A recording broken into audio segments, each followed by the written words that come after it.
EFDD-Fraktion hat jetzt das. The FDD group, Mr. Farage. Good morning. Good morning. Funny, isn't it? Funny, isn't it?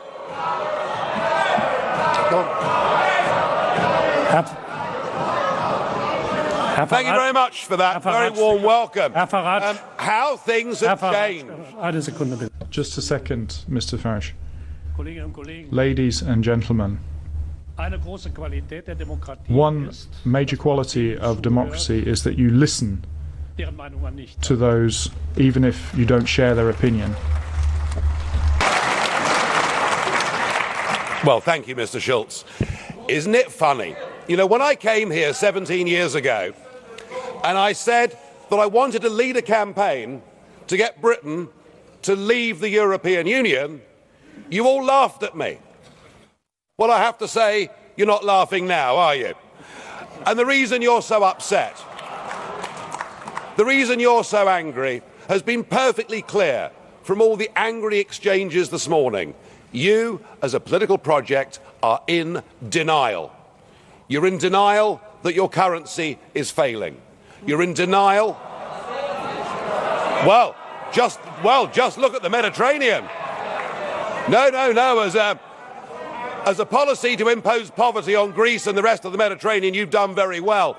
And you're in denial over Mrs. Merkel's call last year for as many people as possible to cross the Mediterranean into the European Union has led to massive divisions between countries and within countries. But the biggest problem you've got, and the main reason the United Kingdom voted the way that it did, is you have, by stealth, by deception, without ever telling the truth to the British or the rest of the peoples of Europe, you have imposed upon them a political union. You've imposed upon them a political union. And when the people in 2005 in the Netherlands and France voted against that political union, when they rejected the Constitution, you simply ignored them and brought the Lisbon Treaty in through the back door.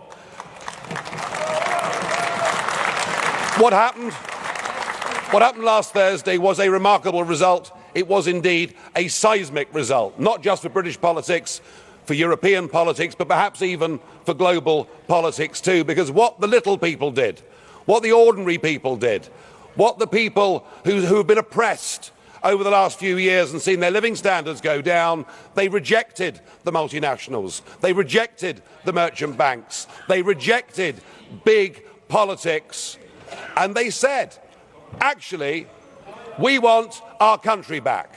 We want our fishing waters back. We want our borders back. We want to be an independent, self-governing, normal nation. And that is what we have done, and that is what must happen. And in doing so,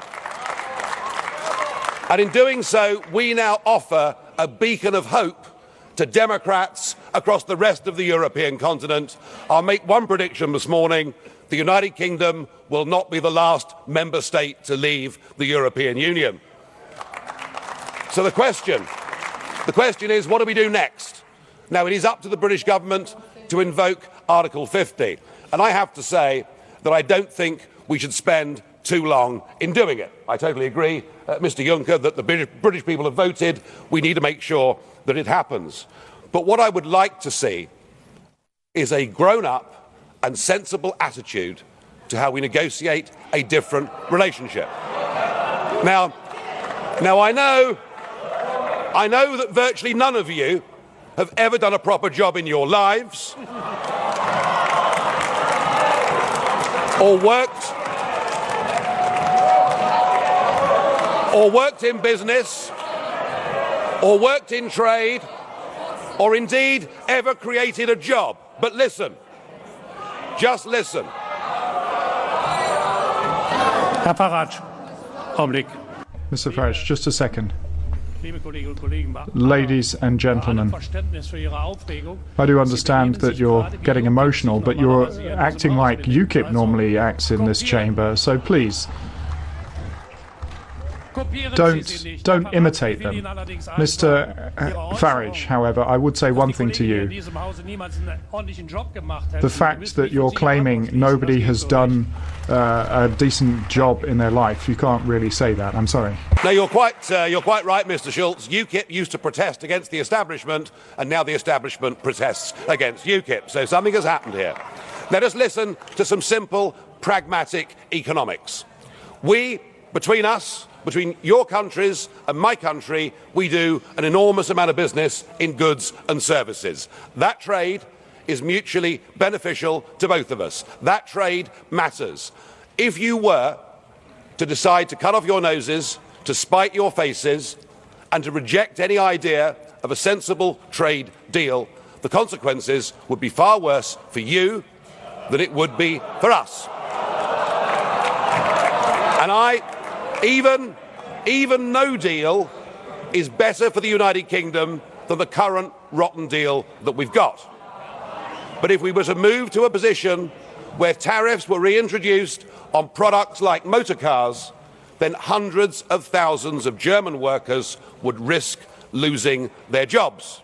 So why don't we just be pragmatic, sensible, grown up, realistic, and let's cut between us a sensible tariff-free deal, and thereafter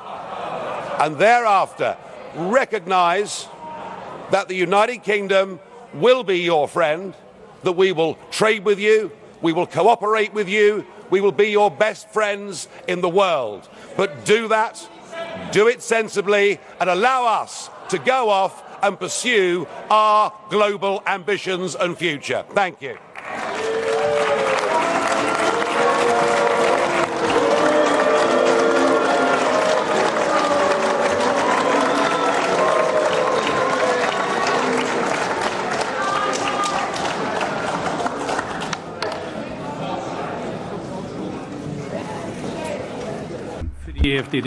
And now on the EFDD, Mr. Farage.